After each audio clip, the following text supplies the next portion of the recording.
যখন আপনি কোনো পাওয়ারফুল সিস্টেম বা সিন্ডিকেটের বিরুদ্ধে একা রুখে দাঁড়ান, তখন তারা আপনাকে কিভাবে শেষ করার চেষ্টা করে জানেন?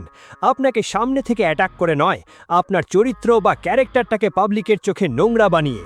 হ্যাঁ, কথা বলছি টলিউডের অন্যতম পাওয়ারফুল এবং স্পষ্টবক্তা অভিনেতা জিতু কমলকে নিয়ে। কিছুদিন আগেই জিতু টলিউডের ভেতরের পলিটিক্স, আনরিটেন ব্যান এবং সিন্ডিকেটের ডার্ক সত্যিগুলো নিয়ে ওপেনলি মুখ খুলেছিলেন। আর ঠিক তারপরেই শুরু হলো আসল খেলা। টলি টেলসের লেটেস্ট রিপোর্ট অনুযায়ী সোশ্যাল মিডিয়ায় হঠাৎ করেই জিতুকে টার্গেট করে বেশ কিছু ফেক ছবি এবং ভিডিও ছড়ানো হচ্ছে, যার একটাই উদ্দেশ্য জিতু কমলকে ডিফেম করা বা বদনাম করা। আজ বাংলা পালসের এই মেগা ডকুমেন্টারিতে আমরা কোনো গসিপ করব না।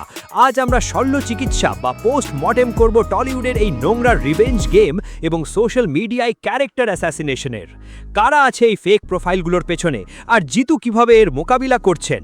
গ্যারান্টি দিচ্ছি, পুরো অ্যানালিসিসটা শোনার পর গ্ল্যামার ওয়ার্ল্ডের এই ডার্ক সাইড নিয়ে আপনার চোখ খুলে যাবে। একবার ঠান্ডা মাথায় ক্রোনোলজিটা বোঝার চেষ্টা করুন। টলিউডে সবাই যখন চুপচাপ নিজের কাজ আর পেমেন্ট নিয়ে ব্যস্ত, জিতু তখন সরাসরি ইন্ডাস্ট্রির হিডেন ফেস বা মুখোশধারী লোকেদের আসল রূপ পাবলিকের সামনে এনেছিলেন। তিনি জানিয়েছিলেন কিভাবে নির্দিষ্ট কিছু পলিটিক্যাল মতদর্শের জন্য আর্টিস্টদের ভয় দেখানো হয় বা কাজ কেড়ে নেওয়া হয়। বস, যখন আপনি একটা মৌমাছির চাকে ঢিল মারবেন, তখন মৌমাছিগুলো তো আপনাকে কামড়াতে আসবেই। ওই এক্সপোজে ভিডিওর পরেই সিস্টেম বুঝতে পেরেছিল যে জিতুকে আর চুপ করানো যাবে না, তাই তারা প্ল্যান বি অ্যাপ্লাই করলো। আর আজকে ডিজিটাল যুগে কাউকে শেষ করার সবচেয়ে সস্তা এবং জঘন্য উপায় হলো ফেক মিডিয়া বা ডিপ ফেক টেকনোলজির ব্যবহার। বস, এই ফেক ভিডিওর পেছনে সাইবার ক্রিমিনালদের সাইকোলজি আর জিতু কমলের এই লিগ্যাল লড়াইয়ের গল্পটা শেয়ার করার আগে আপনাদের কাছে আমার একটা ছোট্ট রিকোয়েস্ট আছে। ইউটিউবের অ্যানালিটিক্স আমাকে দেখাচ্ছে আপনাদের মধ্যে প্রায় 80% মানুষ রেগুলার আমাদের এই রকম হার্ট হিটিং রিয়েল স্টোরিগুলো পুরোটা দেখেন, টলিউডের পেছনে সত্যিটা জানতে চান, কিন্তু চ্যানেলটা সাবস্ক্রাইব করেন না। এটা কিন্তু একদম ফেয়ার নয়।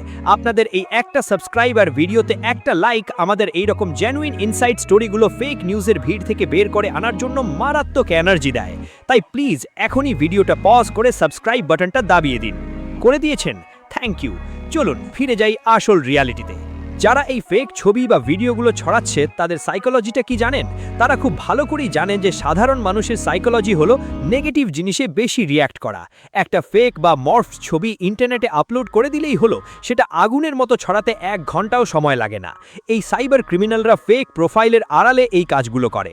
একবার ভেবে দেখুন, একটা মানুষ যে তার ট্যালেন্ট আর হার্ডওয়ার্ক দিয়ে এতগুলো বছর ধরে তিল তিল করে নিজের সম্মান তৈরি করেছে, তাকে ডিফেম করার জন্য মাত্র কয়েক সেকেন্ডের একটা এডিটেড ভিডিওই যথেষ্ট।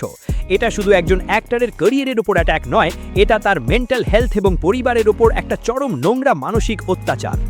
আপনারা হয়তো ভাবছেন জিতু কমল এই পুরো বিষয়টায় কিভাবে রিয়্যাক্ট করছেন। তিনি কি ভয় পেয়ে পিছিয়ে গেছেন? একদমই না। জিতু হলেন সেই ধাতুতে গড়া মানুষ যিনি অন্যায়ের সাথে কম্প্রোমাইজ করেন না। তিনি এই সস্তা ট্রোলিং বা ফেক ভিডিও দেখে সোশ্যাল মিডিয়ায় কান্নাকাটি বা সিম্প্যাথি গেইন করার চেষ্টা করেননি। বরং তিনি খুব কড়াভাবে জানিয়েছেন যে যারা এই কাজগুলো করছে তাদের বিরুদ্ধে স্ট্রিক্ট লিগ্যাল অ্যাকশন এবং সাইবার ক্রাইম সেলের মাধ্যমে আইনি পদক্ষেপ নেওয়া হবে। আজকাল ইন্টারনেট এতটাই অ্যাডভান্সড যে ফেক আইপি অ্যাড্রেস বা ভিপিএন ব্যবহার করেও পার পাওয়া যায় না। যারা ভাবছে এই নোংরামি করে তারা টলিউডে নিজেদের আধিপত্য বজায় রাখবে, খুব তাড়াতাড়ি তাদের আসল মুখোশগুলো সাইবার পুলিশের হাতে খুলে যাবে। বস, সোশ্যাল মিডিয়াকে আমরা একটা হাতিয়ার বানিয়ে ফেলেছি, কিন্তু সেই হাতিয়ারটা আমরা কার উপর ব্যবহার করছি সেটা ভুলে গেছি। টলিউডে এই সার্ভাইভাল গেমে সত্যি কথা বলার যে কত বড় মাসুল দিতে হয়, জিতু কমলের এই ঘটনা তার জ্বলন্ত প্রমাণ। কিন্তু আমরা সাধারণ দর্শকরা কি অন্ধ হয়ে এই ফেক জিনিসগুলো বিশ্বাস করব, নাকি একজন জেনুইন আর্টিস্টের পাশে দাঁড়াবো? আপনাদের কি মনে হয় জিতুকে টার্গেট করে এই ফেক ছবি আর ভিডিও ছড়ানোর পেছনে টলি পাড়ার কোনো হিডেন সিন্ডিকেটের হাত থাকতে পারে? সাইবার পুলিশের কি এদের বিরুদ্ধে মারাত্মক কড়া অ্যাকশন নেওয়া উচিত?